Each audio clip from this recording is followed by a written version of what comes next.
We will go ahead and Alejo will introduce the rest of the panel. Thank you.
Por favor.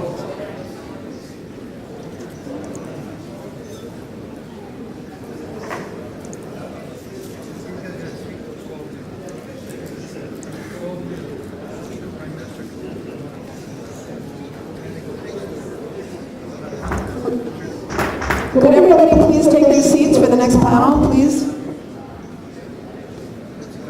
I'd like to introduce once again Alejo Miro Quesada, who will be the moderator of our panel. Alejo is the editor of Cosas in Argentina and a very distinguished former president of the IAPA. If you could please take your seats.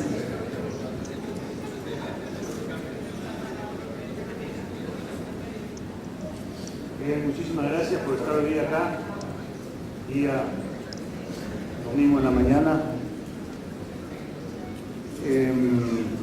Realmente creo que es un momento importante para la CIP, que recuerda una de las acciones, una de las gestiones más importantes que han habido en su historia. Y me refiero evidentemente al desarrollo, a la creación, a la puesta en marcha del proyecto Chapultepec. Hay una fecha importante también hoy día, se cumplen 20 años y son 20 años de una labor muy importante respecto a lo que ha sido nuestra lucha, en este caso por darle a los gobiernos un marco dentro del cual deben de mantenerse para que en sus respectivas áreas de gobierno subsista la libertad de prensa. No puedo dejar de mencionar acá, además con todo derecho, a James McClatchy. James McClatchy, que fue el gestor, el fundador de Chapultepec y el que luego impulsó su creación. Está con nosotros acá su esposa, Susan, y yo pediría por favor un aplauso para su presencia. Un homenaje también a James por todo el trabajo que hizo con nosotros.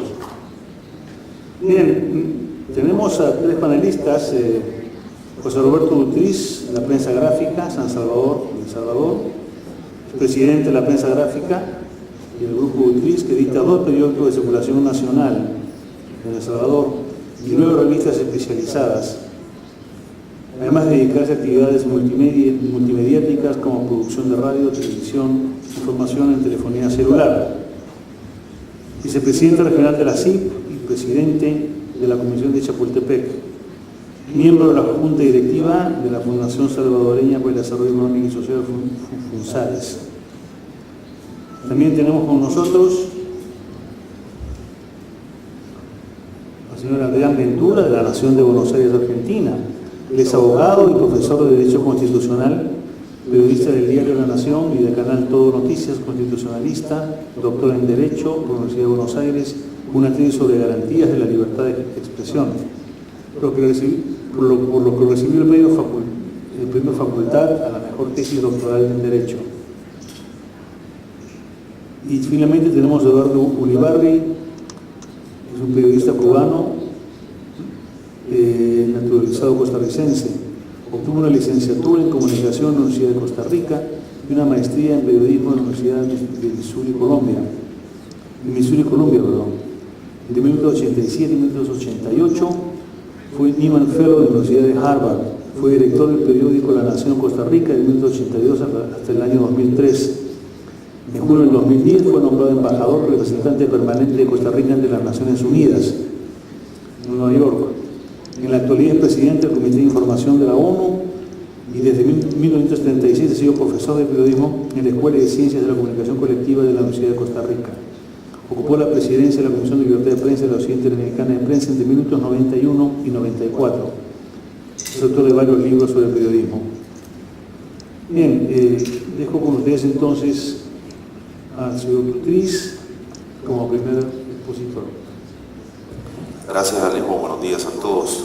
Más que todo, yo quisiera darte a ti la bienvenida como panelista y obviamente pues a Adrián y a Eduardo, gente de mucha experiencia. Yo quisiera poner un poquito el contexto de lo que nos reúne, porque es muy importante llegar a 20 años de lo que es el alma mater de la CIP.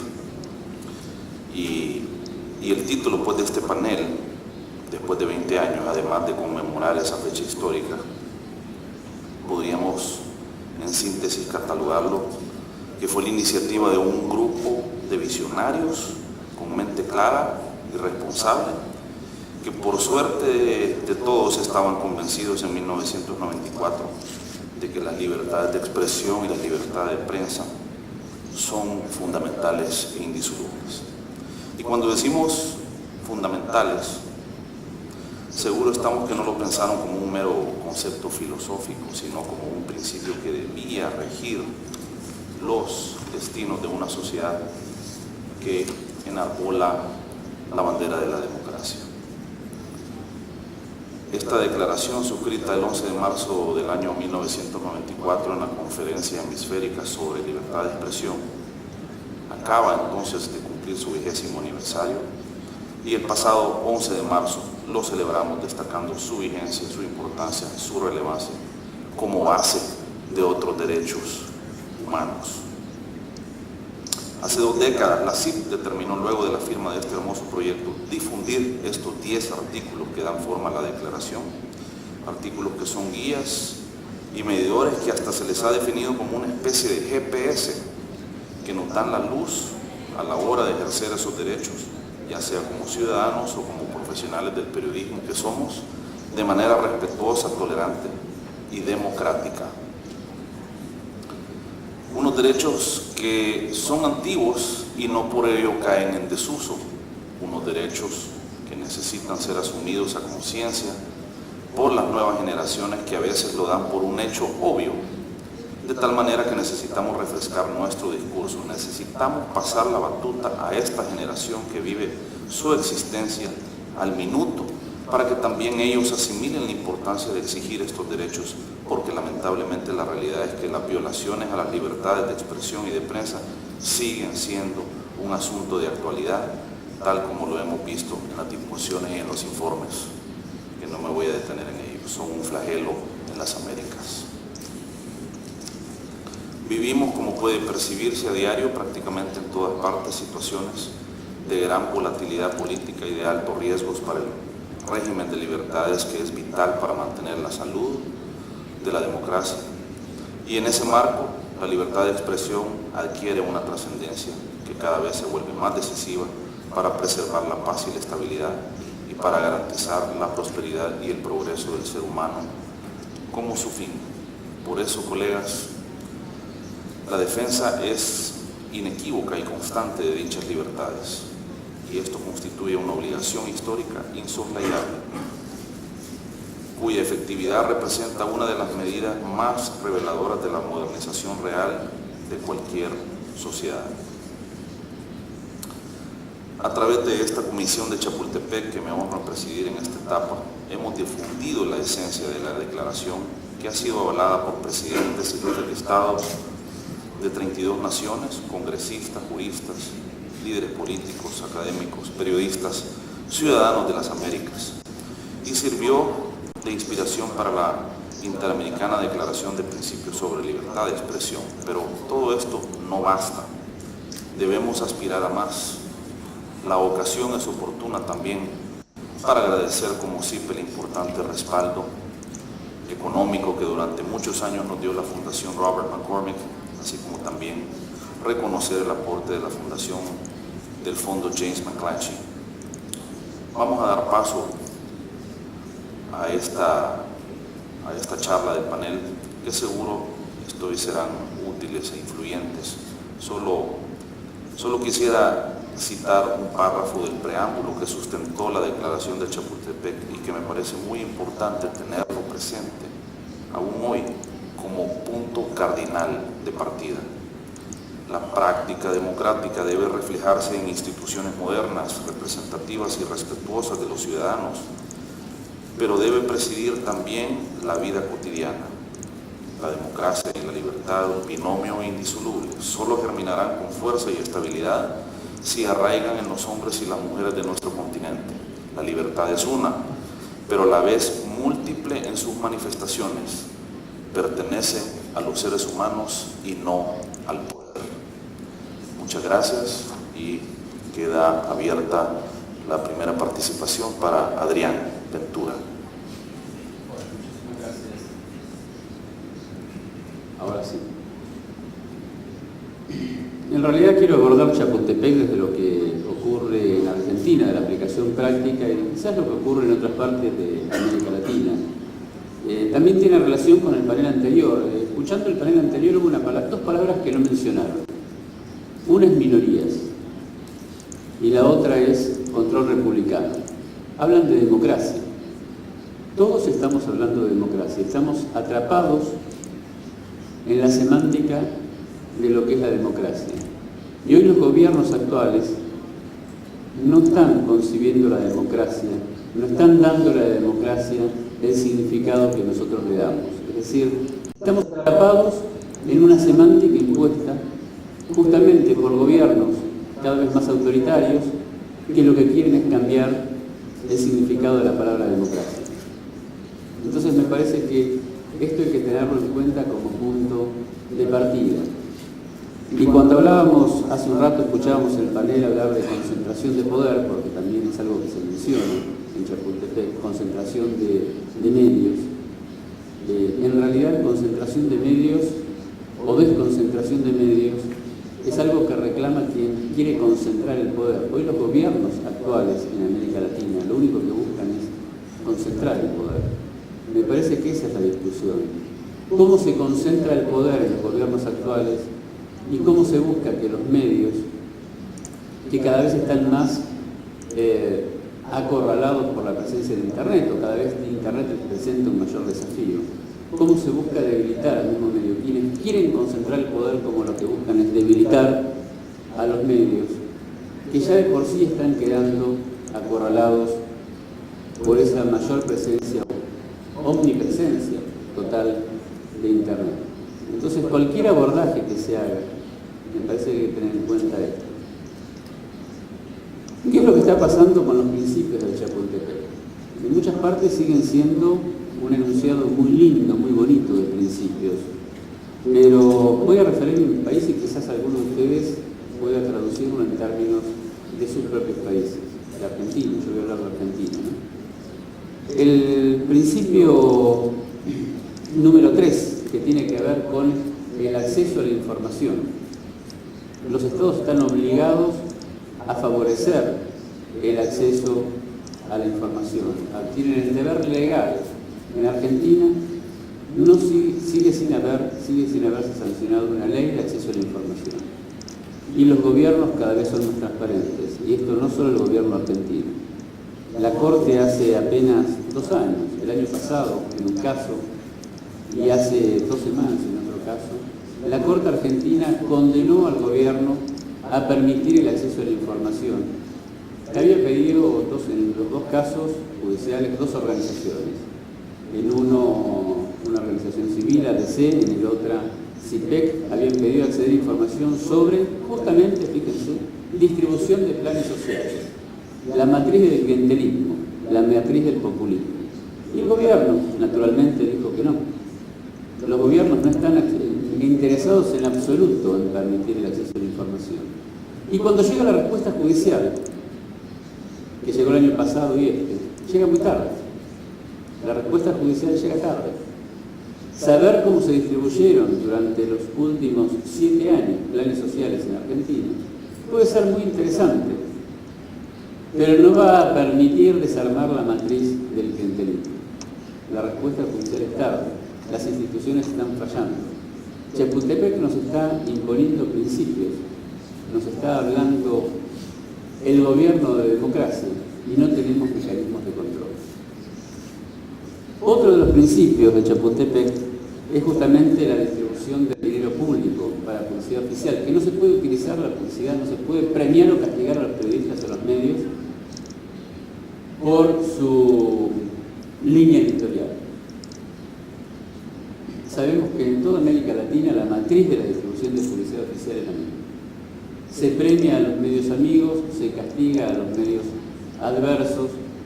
El otro día Norberto Frigerio de La Nación decía cuánto se gastaba en Argentina en el último año en publicidad, 120 millones de dólares, y en total todo el mecanismo que utiliza el Estado para tratar de dirigir a los medios, de cooptar a los medios amigos, 600 millones de dólares en un año. Es mucho dinero.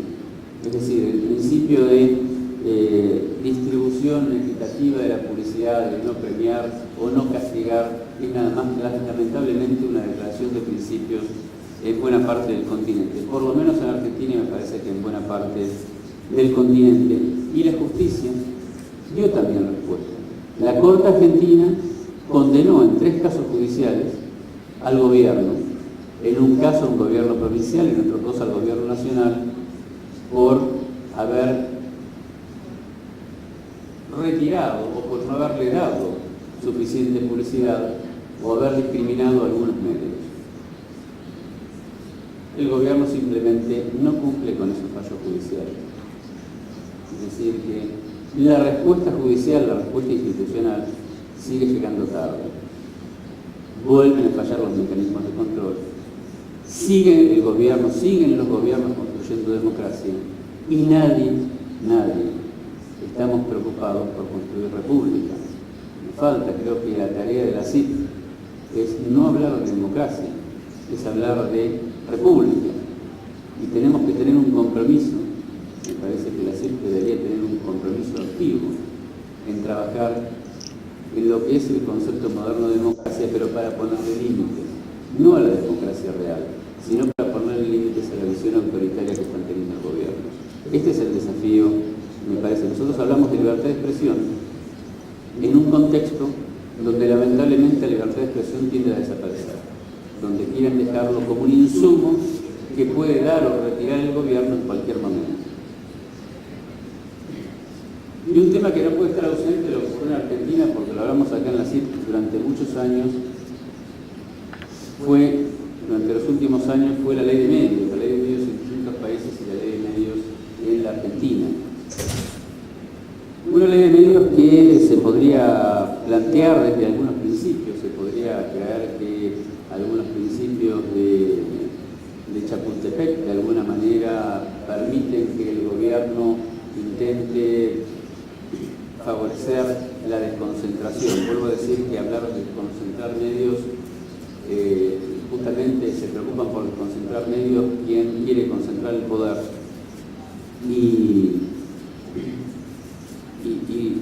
Y acá también hubo una respuesta judicial. En octubre del año último, la Corte Suprema Argentina dictó el fallo en el caso Clarín.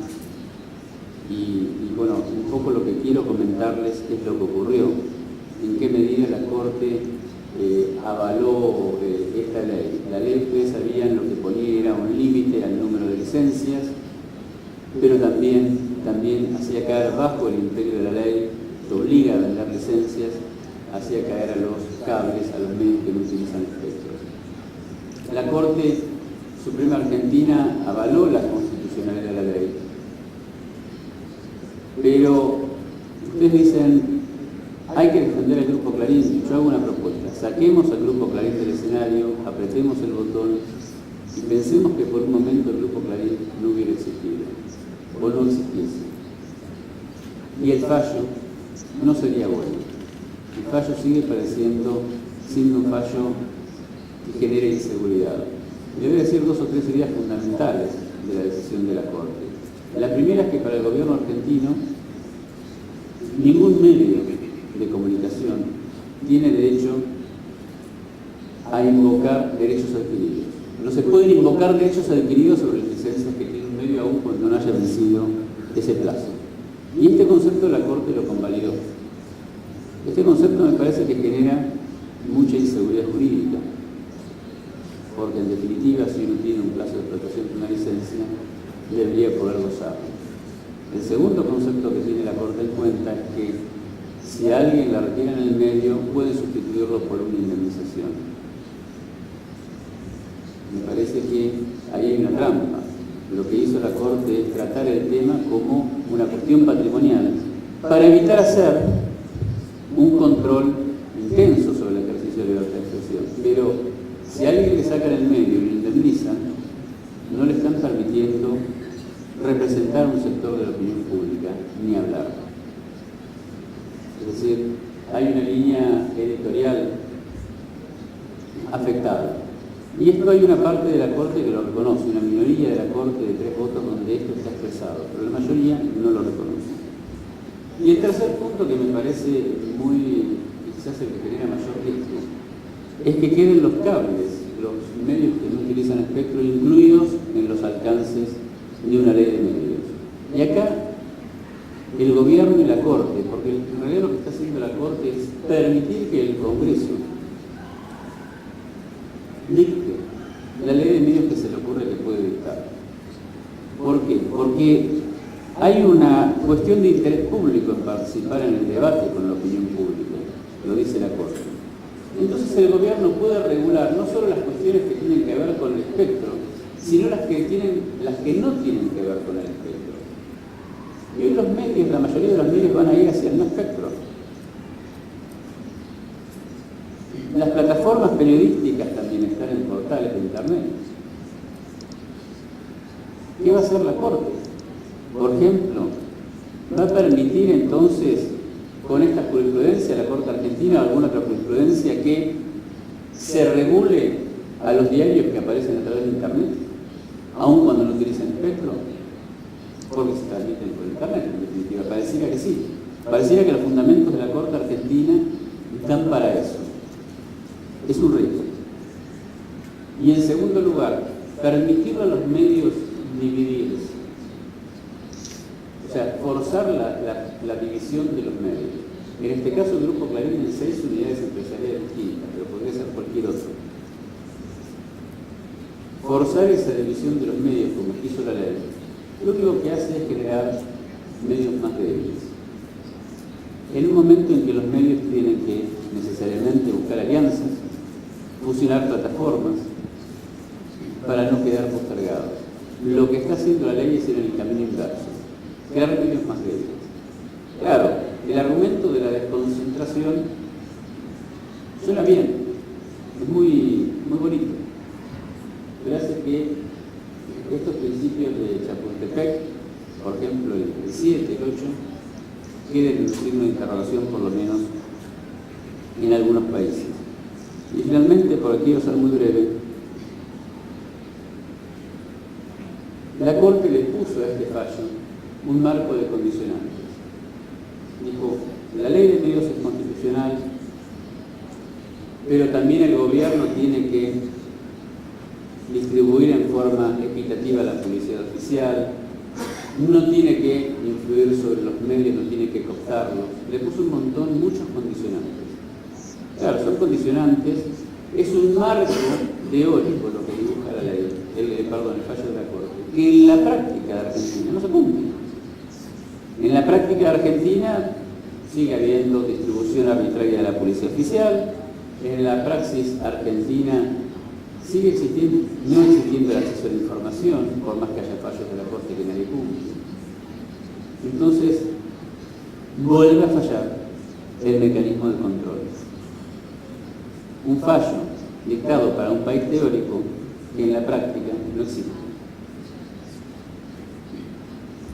Me parece Para concluir que los principios de Chapultepec son muy valiosos, sin duda que son valiosos, pero que tenemos que concentrarnos, dar una vuelta de tuerca y concentrarnos en exigir a los gobiernos o tratar de participar no solo en el debate de libertad de expresión, sino en participar en el debate de lo que es la democracia de ahora en más.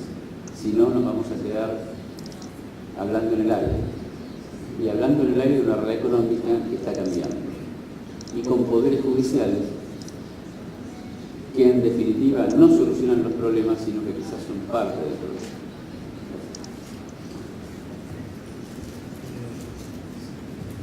Antes de darle el micro a Eduardo Ulibarri, un comentario sobre lo que acaba de decir Adrián Ventura, que creo que es muy valioso.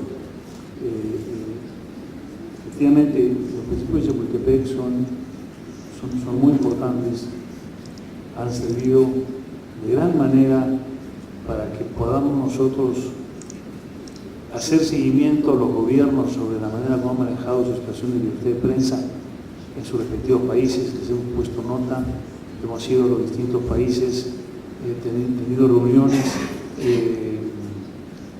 con periodistas, con estudiantes, con jueces, con legisladores. Se ha hecho un levantamiento el más completo que existe sobre leyes de libertad de prensa en el continente. Pero es momento ahora de levantar la voz para pedir que continúe el apoyo que tenía Chapultepec, ya que con la crisis que nos sigue golpeando, este apoyo ha disminuido y ahora el impulso que tenía Chapultepec evidentemente se ha visto afectado. Entonces, desde aquí un llamado a que ese esfuerzo continúe y se puedan conseguir los fondos para que así sea. De Eduardo, ampliando muy brevemente lo que dije antes, Eduardo fue uno de los importantes creadores del texto de Chapultepec, yo diría el que coordinó y el que editó después de las correcciones finales que ya hizo la comisión y la presidencia de James McClatchy. Por lo tanto, está con nosotros pues uno de los padres también de Chapultepec. Lo dejo con ustedes. Gracias, Alejo, y buenos días. Es un placer regresar a esta casa de la CIC después de un número considerable de años de ausencia y hacerlo en una situación tan propicia, que es para hablar del éxito de una idea que considero que fue visionaria, robusta, que leyó el signo de los tiempos adecuadamente, que pudo interactuar con un contexto político y social para incidir en él y alcanzar una gran cantidad de logros. Sin embargo, a 20 años de Chapultepec tenemos en el horizonte una serie de desafíos, sobre algunos de los cuales se han ocupado las distintas intervenciones en el panel de esta mañana y ahora también, y que también son objeto de la atención de la CIC durante mucho tiempo. Yo me quiero referir a tres aspectos fundamentales. Uno, la idea en sí, luego el contexto en que surgió y cómo interactuó con ese contexto, y finalmente, pues, hacer algunos apuntes de los desafíos que yo considero que está enfrentando en este momento la libertad de expresión en las Américas.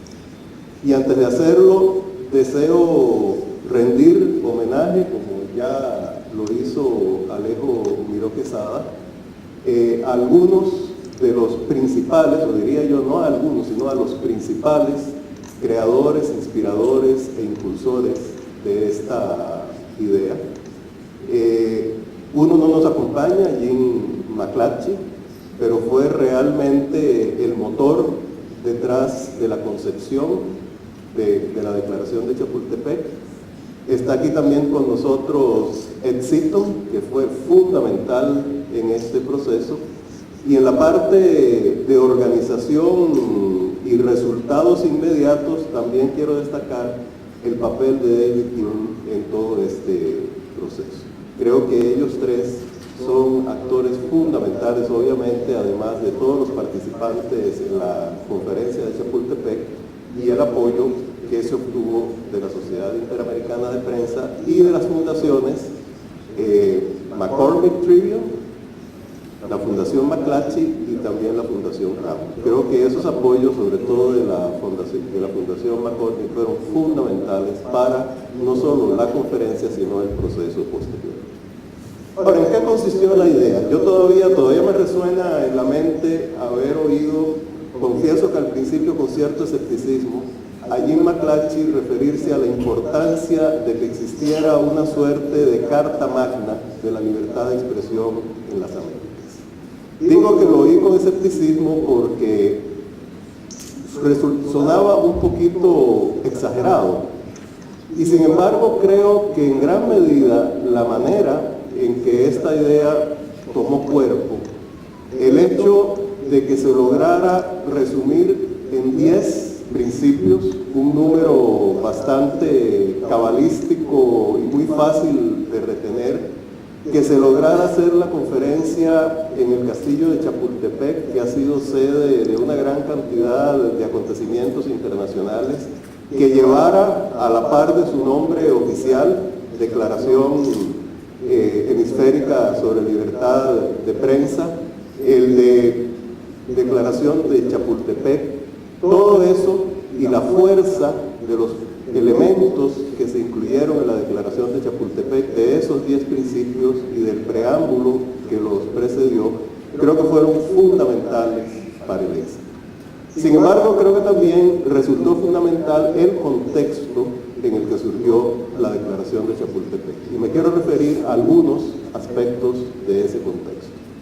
Si nos ponemos en los inicios de la década de 1990, en América Latina estábamos, podríamos llamarlo, en el momento del renacer democrático, con un gran ímpetu precisamente de esas ideas republicanas, de las ideas democráticas en su sentido más pleno en todo el continente.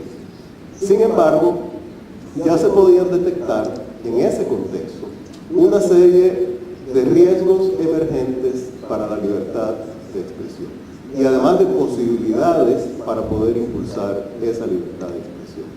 Entre las posibilidades, por supuesto, estaba la recreación, reconstrucción, y en algunos casos construcción casi total, de nuevos estados de derecho, de instituciones que luego de periodos muy diversos de arbitrariedad, de dictaduras, de terrorismo, estaban reconstituyéndose de una manera bastante dinámica, y todavía de una gran adhesión de la mayoría de los actores sociales en el continente a los conceptos fundamentales de la democracia.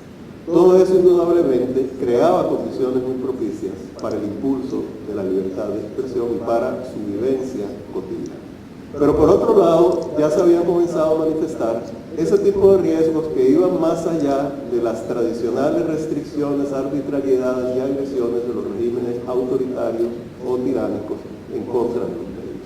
Me estoy refiriendo a regulaciones judiciales, a regulaciones legislativas, a casos judiciales en los que la interpretación de la ley a veces se hacía sin una adecuada perspectiva en cuanto al valor de la libertad de expresión para la democracia, y también a una serie de demandas de sectores sociales y políticos en contra de los medios de comunicación.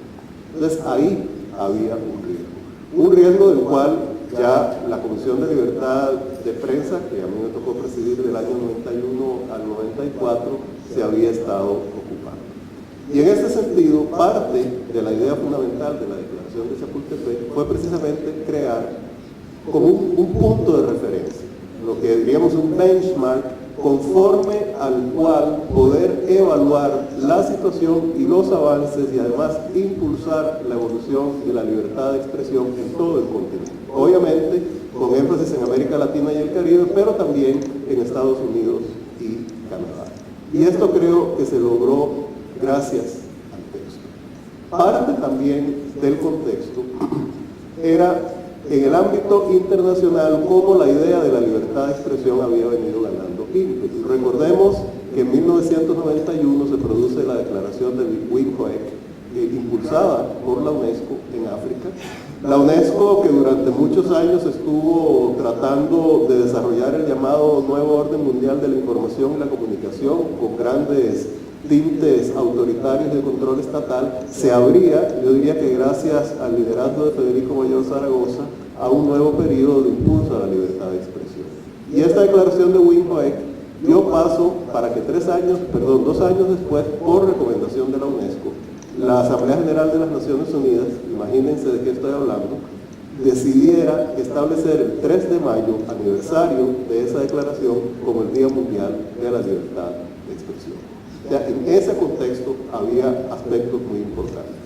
En cuanto al país anfitrión en el que se desarrolló la conferencia, ya en México comenzaba a haber vientos de cambio, mayor apertura política, y además había dado un hecho fundamental para la reorientación, creo yo, no solo de la economía de ese país, sino también del tejido social y político, que fue la entrada en vigencia en 1991 del NAFTA, el Tratado de Libre Comercio de América del Norte, que si bien es cierto es fundamentalmente una zona de libre comercio, porque de eso se trata, sin embargo también creó nuevos parangones y nuevos puntos de referencia para el desarrollo político y para las expectativas de un socio como México en el contexto de Estados Unidos y Canadá, y eso tuvo implicaciones importantes en cuanto a la actitud de ese país, que tiene una gran importancia en América Latina respecto a la libertad de expresión. Y como hecho interesante, es bueno apuntar que el primer presidente latinoamericano que firmó la declaración al día siguiente de que concluyera la conferencia, el 11 de mayo de 1924, fue Salinas de Gortari, sobre cuya historia posterior pues no quiero comentar, pero en ese momento todavía lucía como un presidente bastante ilustrado y creo que dio algunas muestras en ese sentido. Entonces, este contexto realmente creó condiciones para que la declaración de Chapultepec tomara efecto. Y además hubo, creo que también la actitud visionaria de, por un lado, la Sociedad Interamericana de Prensa, por otro lado, la Fundación McCormick, en cuanto al apoyo que dio, para iniciar toda una estrategia de, llamémosla, socialización de esta declaración, que incluyó por un lado la firma de una serie de jefes de Estado y de Gobierno, 50 y tantos jefes de Estado y de Gobierno, que implicó reuniones muy fructíferas con sectores judiciales de América Latina y Estados Unidos también, que implicó interacción con los respectivos congresos y además en una serie de países de América Latina, conferencias especiales para difundir la declaración de Chapultepec entre actores sociales claves. Y yo creo que todo esto fue sumamente positivo. Si vemos qué pasó inmediatamente después de eso, y sin poder hacer una relación de causa y efecto exacta, porque en esta materia es muy difícil establecer causa-efecto cuando estamos hablando de temas sociales, pero sin embargo hubo una serie de aspectos muy importantes y de decisiones muy importantes. En 1997 se creó la Relatoría Especial para la Libertad de Expresión de la Comisión Interamericana de Derechos Humanos. Para mí ese fue un hecho fundamental en el contexto del desarrollo de la libertad de expresión en el hemisferio, porque ya no se trataba simplemente de lo que podríamos llamar la sociedad civil, gestando la declaración de Chapultepec, que sin embargo en ese sentido tuvo una gran importancia, sino de un órgano que es parte del sistema interamericano de derechos humanos, creando la relatoría sobre la libertad de expresión. Y luego, en el año 2000, la relatoría emite la Declaración de Principios sobre la Libertad de Expresión, que se nutre en muchos de los principios de la Declaración de Chapultepec. ¿Influencia directa de la Declaración de Chapultepec, o es que la Declaración de Chapultepec lo que había hecho era recoger principios que en sí eran fundamentales? Eso es una cuestión teórica, pero sin embargo creo que el dato de la gran similitud que hay entre una serie de aspectos de la Declaración de Chapultepec y de la declaración de Principios sobre la libertad de expresión es importante. Y luego es importante tomar en cuenta también que a partir de 2001, y sin haber hasta ese momento fallado ningún caso contencioso, la Corte Interamericana de Derechos Humanos comienza a ocuparse de casos directamente relacionados con libertad de expresión. Lo que había habido antes eran dos opiniones consultivas en el 85 y el 87, una sobre la colegiación obligatoria, otra sobre los alcances del derecho de réplica, ambas solicitadas por el gobierno de Costa Rica. Pero después de eso no había habido ningún caso, y el primero que hubo fue el de la última tentación de Cristo en 2001, y a partir de ahí comenzaron a producirse una serie de fallos, yo diría, sumamente importantes de parte de la Corte Interamericana de Derechos Humanos. Ahora, para hacer un salto, ¿en qué momento nos encontramos ahora? Bueno, yo me atrevería a decir que estamos en un peor momento que hace 10 años. Y creo que oyendo los paneles aquí, los informes sobre todo ayer el de Venezuela, eso es muy evidente. ¿Y cuáles son algunos de los rasgos de esos problemas que veo yo? Bueno, en primer lugar, hay un conjunto de gobiernos latinoamericanos de una inspiración populista autoritaria que indudablemente han hecho del control de los medios de comunicación una de sus divisas fundamentales para mantenerse en el poder. Eso es un dato. Creo que se ha hablado suficientemente de eso, no lo amplío. En segundo lugar, un país que ha sido uno de los bastiones de la libertad de expresión en el mundo, Estados Unidos, ha tenido problemas muy serios. Esta administración, actual administración del presidente Obama, ha acusado por motivos de filtración de información a más funcionarios, al doble de los funcionarios que todas las administraciones estadounidenses anteriores habían llevado a los tribunales. Eso es muy serio. En segundo lugar, ha habido intervenciones telefónicas a periodistas de dudosa fundamentación legal. Hubo el caso de la agencia AP recientemente, hace menos de un año, y está todo este asunto de las escuchas telefónicas que por lo menos genera un efecto inhibidor o un chilling effect, porque uno tiene que partir del supuesto de que toda comunicación no es privada.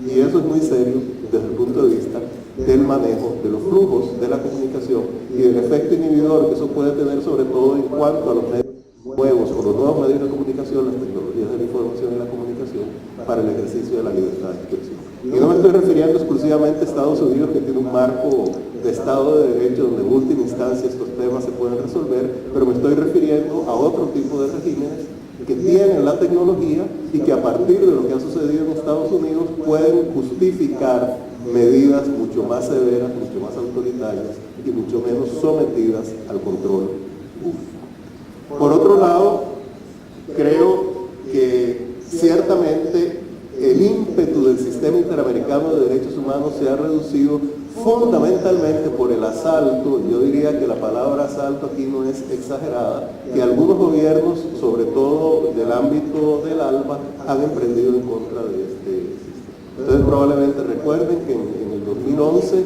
se creó un grupo de trabajo en la OEA para tratar de ver el reforzamiento del sistema interamericano de derechos humanos, y fundamentalmente la intención en este grupo, liderado por Ecuador, por lo menos la intención era liderada por Ecuador, fue tratar de reducir la independencia, imponer un código de ética e impedir que las relatorías pudieran obtener fondos extra presupuestarios para poder sustentar sus actividades. Esa fue una iniciativa que muy pocos países enfrentaron en el Consejo Permanente de la OEA en enero de 2011 cuando se llevó. Debo decir con gran orgullo que Costa Rica fue el que llevó el liderazgo en el enfrentamiento de este intento. Luego hubo una Asamblea General de la OEA en Cochabamba, en Bolivia, en 2012, en que el tema nuevamente surgió. Y finalmente hubo una Asamblea Especial de la OEA en marzo de 2013, donde se le logró por lo menos poner a dormir por el momento. Pero la espada de Damocles está ahí, y esto indudablemente es muy serio. Yo diría, para resumir, que en este momento, si vemos en el horizonte, indudablemente es un horizonte nublado, ¿verdad? Como diría Octavio Paz. Y diría yo que paradójicamente América, que ha sido uno de los continentes más visionarios en materia de libertad de expresión, está retrocediendo más que otros continentes que más bien están avanzando. Obviamente partimos de puntos distintos.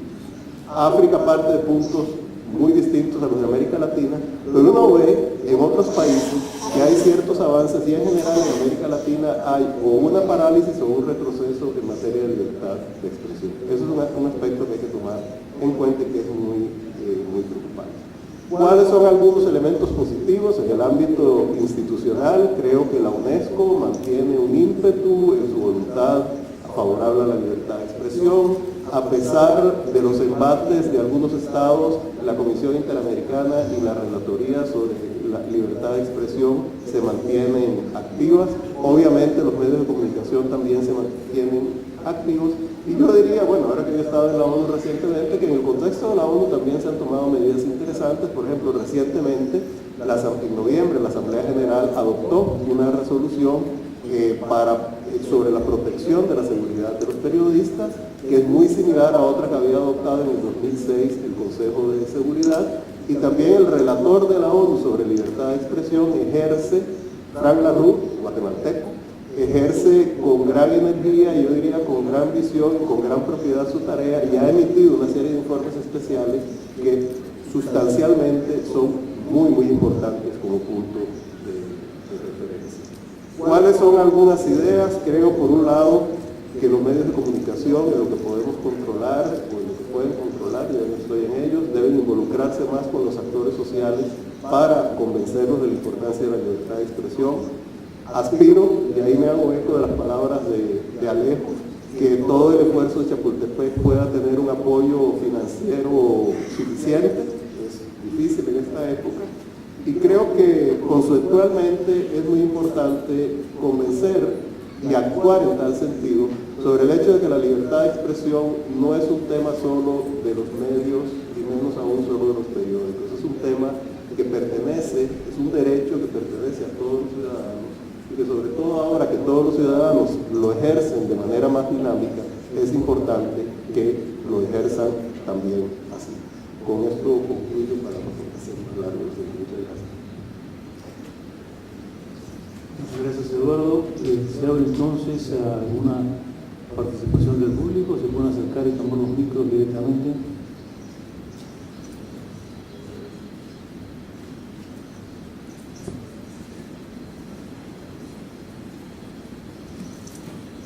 Danilo Arrilla, Montevideo, Uruguay. Realmente uno le da mucha satisfacción un panel tan excelente y con unas exposiciones tan estupendas y que ayudan tanto. Por supuesto que el embajador Eduardo Ulibarri esté ahí, es de justicia por cuanto le cupo a él la tarea casi fundamental de aquella declaración de Chapultepec, y como es costumbre, Eduardo ha sido muy justo en citar a David Hume, que fue un baluarte y quizás es quien tiene más la historia viva de todo lo que fue aquello, de aquella noche previa, de aquel documento que hubo de discutir hasta la madrugada, y de aquella maravillosa discusión entre fenómenos como Sáenz Valiente, Tapia, de la Torre, Guerre, es decir, frente a Belisario Betancur, Borja, que daban la versión política. Realmente, gracias Eduardo, y gracias además por algunas otras cosas que has dicho sobre cosas tan tremendas como que América Latina, que había avanzado tanto, hoy está bastante frenadita, sino retrocediendo en materia de libertad de expresión. Y gracias también, doctor Ventura, muy buena su exposición. Es una serie de elementos que nos llevan a reflexionar, incluso hasta su breve referencia a la concentración. Creo que fue un aporte mucho mayor al que hemos tenido hasta ahora para discutir el tema. Pero quiero hacerle una pregunta, que me haga un comentario cuando habló sobre la publicidad oficial. Usted habló de una reciente resolución de la Corte Suprema obligando al gobierno a darle publicidad al Grupo Clarín, y ahí hace una referencia muy clara la Corte. si el Ejecutivo no cumple, está atentando contra el Estado de Derecho y contra, lo que usted muy bien hablaba, la República, contra la división de poderes. Esto es, uno puede decir que en Argentina, como se habló de lo que es el caso Lugo, o Salayeta, no sé, el Honduras, que hay un golpe de Estado también, porque que yo sepa, no ha cumplido. Y la Corte lo dijo precisamente. Gracias. Gracias por la pregunta y por lo menos esta vez no cuestionó el panel. Bueno, muchas gracias. No, me parece que lo que hay en Argentina, como en otras regiones, es populismo, un modelo distinto de democracia, donde francamente no se me ocurra que el gobierno sienta la necesidad ni la obligación de cumplir el fallo de la Corte. Se supone que los fallos de la Corte y los fallos de la justicia tienen que ser cumplidos, nos gusten o no nos gusten, pero no creo que el gobierno sienta la necesidad, porque el concepto que tiene de democracia es otro. Por eso lo planteé al comienzo, estamos hablando de otra cosa. El gobierno, los gobiernos, desde que volvió la democracia a los países, voy a ser muy concreto, cuando Alfonsín hablaba en el año 83 de democracia, hablaba de una cosa, hablaba de división de poderes. Ahora cuando los gobiernos hablan de democracia, sobre todo el gobierno argentino de los últimos 10 años, no está hablando de división de poderes. Está hablando de un solo poder que según el gobierno se comunica con la gente en forma directa, concentrando los medios y relacionándose con la gente. Pero no está hablando de división de poderes, porque los otros poderes no existen para el Ejecutivo. Los otros poderes están en la división institucional, están en la Constitución, lo soportan, hay que aguantar que la Corte de vez en cuando diga algo. Si lo puede decir a destiempo mejor, porque de hecho, decir ahora, vuelvo a insistir, que hay que distribuir mejor la prudencia oficial puede servir hacia el futuro. Pero durante 10 años se distribuyó mal la publicidad oficial. Y durante 10 años se ahogó muchos medios. Y no se ahogó básicamente al Grupo Clarín, se ahogó a muchos diarios del interior de la Argentina. Y se los ahogó con mala publicidad oficial, o no dándole nada de publicidad oficial, mandándole 30 inspecciones por mes a algún periódico del interior del país, que llegó a tener un solo director de diario, me decía, tuvo 30 inspecciones en un mes, prácticamente ese mes no. Hasta los redactores venían a ayudar a atender a los hombres de la FIP. Entonces están hablando de otra cosa.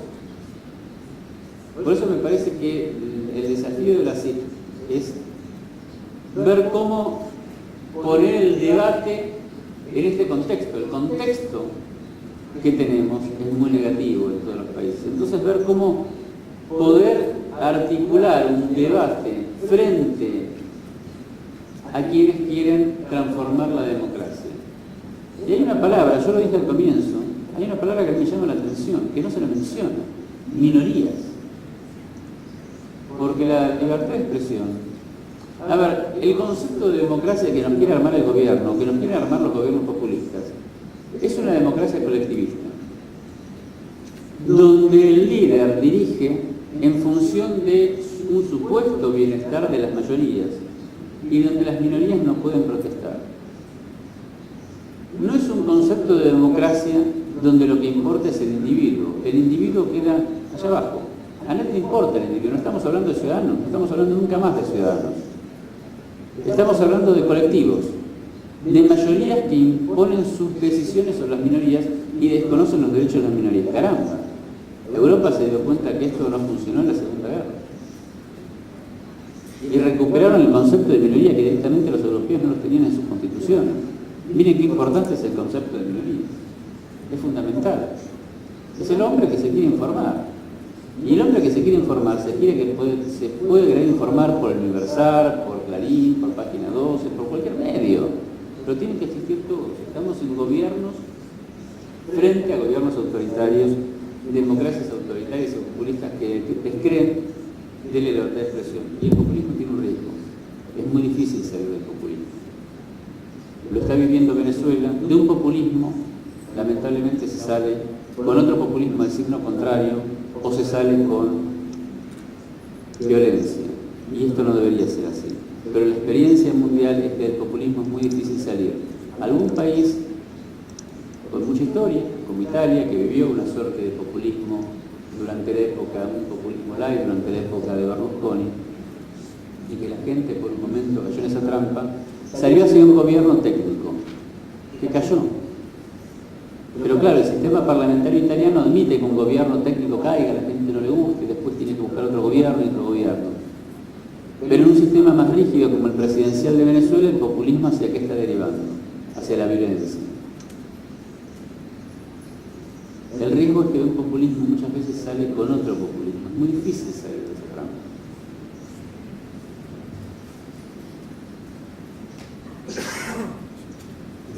Ricardo Lezano, Costa Rica. Quiero partir de la premisa de lo que antes mencionó Aldo Balaguer, cuando mencionaba que quizá con la caída del muro de Berlín se nos olvidó que la gente que pensaba que todo lo que es libertad de prensa tiene un calificativo despreciable para ellos desde el punto de vista de contenido de clase, ciertamente se quedaron aquí en el planeta, no se fueron para Marte, y ahí estaban y se reciclaron de muy distintas maneras. Y apuntando a lo que decía Eduardo Olivarri, a quien debo agradecerle haber involucrado en este oficio del periodismo, que no es ciertamente, como decía García Márquez, el mejor oficio del mundo, pero al fin y al cabo vale la pena vivirlo.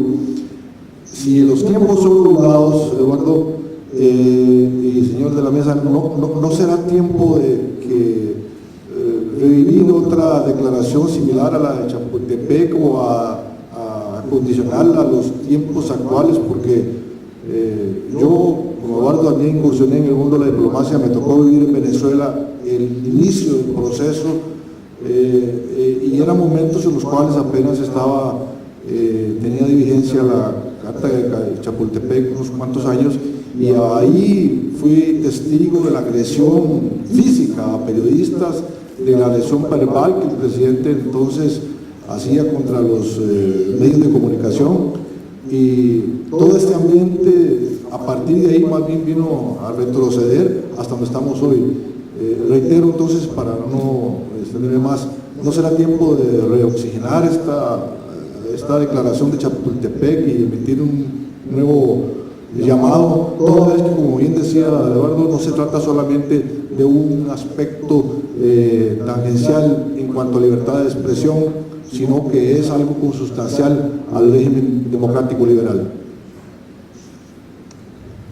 Bueno, gracias Ricardo. Yo diría que tal vez, en lugar de pensar en una nueva declaración cuyo proceso siempre es muy, muy complicado, yo creo que sería oportuno, pero por supuesto que para eso hace falta dinero y hay que ver quién lo puede proporcionar.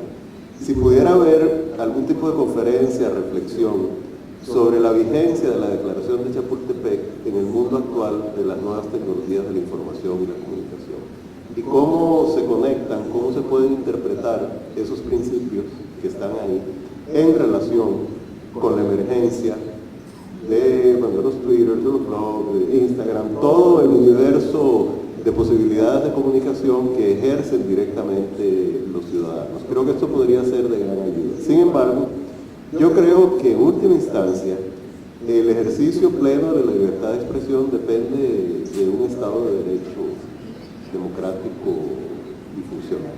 Y desgraciadamente, y ahí pues indudablemente lo que Adrián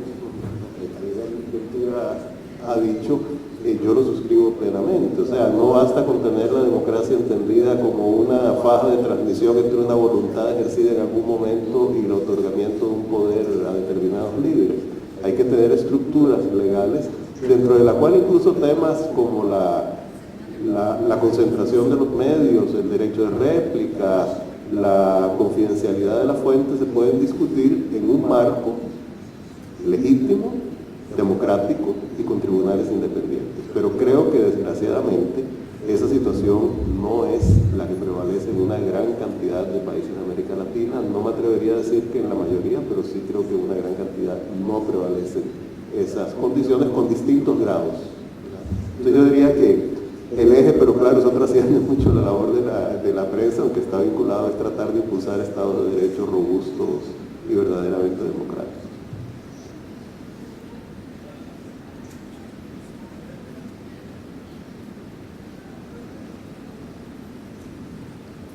Es la última persona. Yes. Norberto Frigerio, de La Nación, Buenos Aires, Argentina. Estoy encantado con todo lo que he escuchado, lo avalo, lo apruebo, lo reconozco como válido. Sin embargo, siento una omisión. ¿Dónde está acá el ciudadano común? Llámese la minoría o llámese la mayoría, para poder actuar sobre los poderes, porque siento como que estamos hablando de un estadio superior en donde quien es de alguna manera el motor natural de toda esta situación no aparece. Y me gustaría simplemente que me dijeran qué se debería hacer o qué se podría hacer para que esa minoría o esa mayoría populista se incorpore a un proceso donde evidentemente sin ellos todo lo que hablamos, válido y lo reconozco, no podría funcionar. Esa es mi interrogante a esta altura. Gracias. ¿Para qué es la pregunta? Para el embajador. Bueno, muchas gracias. Yo diría que los ciudadanos siguen siendo activos. Aquí la pregunta es cuáles son los mecanismos para canalizar la participación, la incidencia y las ideas de los ciudadanos. Si los mecanismos que se crean para canalizar eso es la movilización desde un poder vertical hacia grupos de ciudadanos mediante clientelismos, etcétera, ahí estamos hablando de una dimensión muy preocupante en cuanto a la vigencia del Estado de Derecho. Si lo que estamos hablando para oír a los ciudadanos son sistemas de partidos funcionales, que en muchos países no existen adecuadamente, tribunales funcionales también que atienden esas decisiones, medios de comunicación que son sensibles, y yo creo que ahí los medios de comunicación tienen una gran importancia a los reclamos ciudadanos, y vías en general para que los ciudadanos se puedan expresar y sientan que su expresión puede producir resultados, ahí estamos en una situación muy favorable. Ahora, tal vez eso puede sonar como algo excesivamente abstracto. A mí me parece que realmente, si lo vemos desde el punto de vista de los medios establecidos, una tarea muy importante es, por un lado, tratar de hacer buen periodismo, para que los ciudadanos vean que en los medios de comunicación tienen un verdadero aliado, eso por un lado. Y hacer buen periodismo no solo es la parte, llamémosla estrictamente técnica, sino también tiene que ver con la parte ética, con la transparencia, con la independencia, la autonomía en la toma de decisiones en relación con centros de poder que no solo son estatales, sino también pueden ser privados. Y en segundo lugar, yo creo que también hay que insistir en ese concepto de que la libertad de expresión es un derecho de todos, o sea, que no es un derecho exclusivamente que ejercen los medios y los periodistas, aunque indudablemente en un contexto democrático son los que de manera más frecuente y profesionalmente ligado a su desempeño ejercen pues, con regularidad. Norberto, con permiso, voy a hacer un comentario. Menos mal que le gustó el panel a Norberto porque trabajamos el mismo día y no tenemos problema. Un comentario, ¿dónde está el ciudadano? ¿Cómo? Claro, bueno, por supuesto. Pablillo es el filtro. Si pasa Pablillo, pasa todo. Y si le gustó a Danilo también. Un comentario, ¿dónde está el ciudadano, Norberto? No está en ninguna parte el ciudadano. En el populismo no hay margen para el ciudadano. Si hubiera margen para el ciudadano en el populismo, realmente para el individuo, te estarían proponiendo que, por ejemplo, los delitos de corrupción los busquen tribunales integrados por los ciudadanos populares, como en Estados Unidos, como cualquier delito, desde un homicidio hasta un caso de corrupción. Pero yo no escuché en Argentina, por ejemplo, y en otros países, que haya leyes que admitan los tribunales integrados por ciudadanos, por jurados populares, para juzgar delitos, porque al gobierno no le interesa el ciudadano. Al gobierno no le interesa es que el ciudadano esté distraído. Twitter es una forma fenomenal de comunicarse y circula mucha información política por Twitter, a veces de periodistas profesionales, la mayor parte no. Y cuanto más distraído esté el ciudadano y más confuso esté, mejor. El problema que tenemos es que en esta sociedad que se está transformando y estamos yendo todos en Internet, los medios profesionales, que somos los medios que profesionalmente articulamos todo el día información de distintas líneas editoriales, pero nos encargamos de articular la información, hacerla comprensible, estamos en riesgo. Entonces tenés, por un lado, el gobierno que anula al ciudadano, los gobiernos populistas que anulan al ciudadano porque no conciben el concepto de ciudadano. No está porque no puede estar. Eso es el populismo. El populismo dirige mayorías, dirige colectivos, no dirige a hombres. Dice que le da el bienestar a un colectivo, pero dice el sacrificio del colectivo en aras a el bienestar del Estado. Termina siendo un concepto colectivista articulado desde la democracia, transformado. Eran los viejos conceptos del colectivismo transformados supuestamente bajo el concepto de democracia. No está ni puede estar el concepto de ciudadano. Sino hay que instruir, yo creo que el desafío también es incorporar al ciudadano en toda la participación, en los tribunales, en la participación legislativa. Entonces, en la medida que lo hagamos participar al ciudadano, también va a querer participar en la información, expresarse y reclamar, sentir que la información es algo propio. Si no, el ciudadano siente esto como algo muy lejano. Bueno, muchísimas gracias. Creo que ha sido un panel que nos ha dado luces respecto a temas muy importantes.